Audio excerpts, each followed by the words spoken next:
Hey, what's going on, guys? Okay, so I want to make a video about what this keeps coming up in the groups and people who are asking these questions about slingshots. I know it's been a while since I made a slingshot video because I've been around my scoot ski, but I'm I'm gonna show y'all love. Okay, so here's a question that a lot of people ask: Why are people selling their slingshots? And I'm gonna give you there's many reasons, but I'm gonna give you three for right now. There's more reasons, but I'm gonna give you three.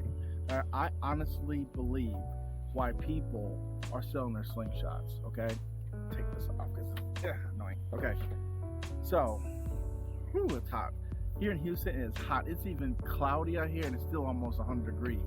Crazy. But anyway, so the number one of the reasons why. Okay, let's just start from the bottom. The third reason why people sell their slingshot is because they don't have time to ride them. Okay, so some people they do impulse buying and they just buy it, not really thinking about how much the payments are going to be, where to store them, and how much time they're going to ride.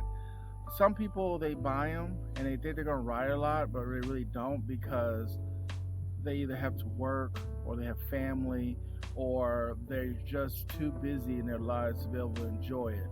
Especially when they have events like Sling Fest or Sling Experience, or people get together on the weekend to go ride.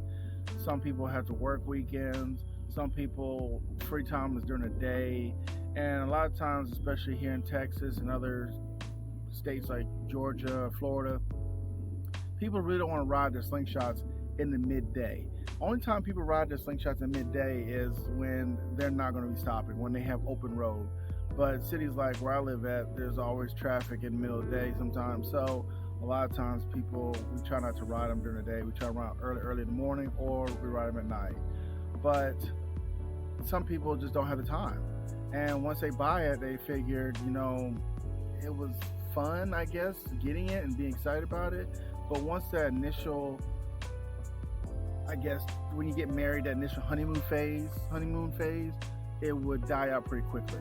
So that's the third reason why I think people sell slingshots, because they don't have the time.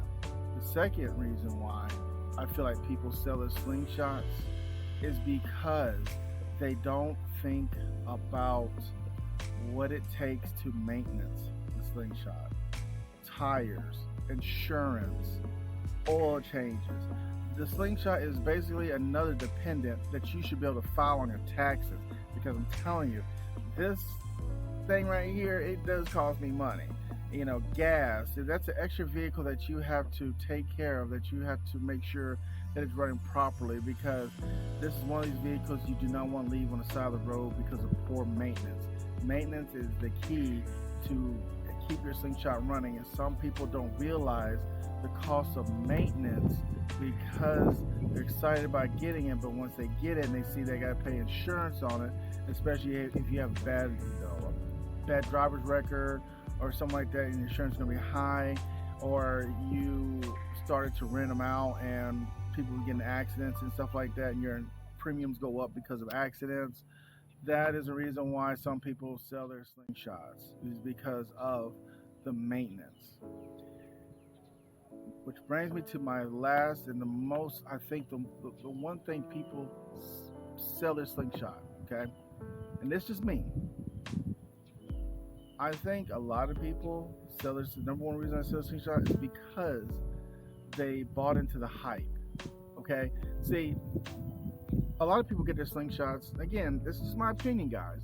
I feel like a lot of people get their slingshots when they see them on the road and they see the fun and happy and their hair in the wind and their music and the lights and all the mods and accessories that makes each slingshot stand out, and people are like, ooh, look at that, and they get the attention from other people. And then when you go to an event or you do a ride, it's like a big brotherhood, a sisterhood of people. It's just you have that feel of love, because you share something with everybody else. You have something in common, and it's the love for a slingshot.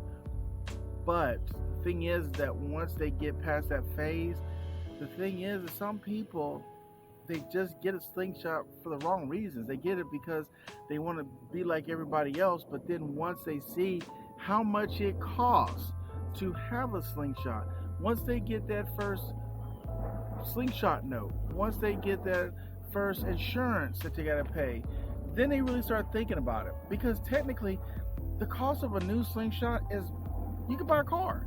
Hell, knowing me, I could buy 2 or 3 cars for the price of my slingshot. And you really think about it, once you start riding it, some people think they're impractical form, means of transportation, because you can't ride it in the rain. Well, you can, but it's not suggestible to ride in the rain. Or if you live up north and you have more colder months and you have hot months, that you don't ride your slingshot very much because of the weather. And then, and also it takes room in your garage.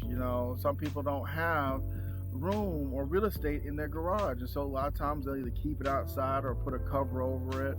So once they go in there, they get all excited. The dealership, they really get you in there, and they really, really, really just sell you the slingshot. Literally, they will work with you. They will find ways to be able to finance you, even if you have the most ridiculous interest rate. It's going to be crazy.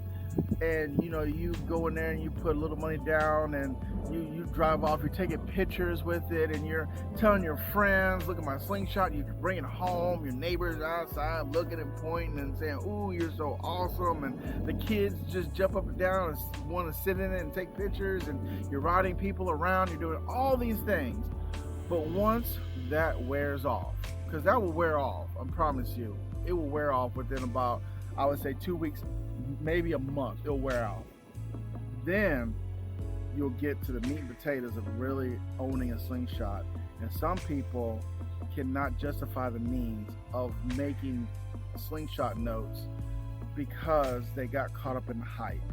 And with me, I didn't get caught up in the hype. I made sure when I did buy one, I bought it at a good price.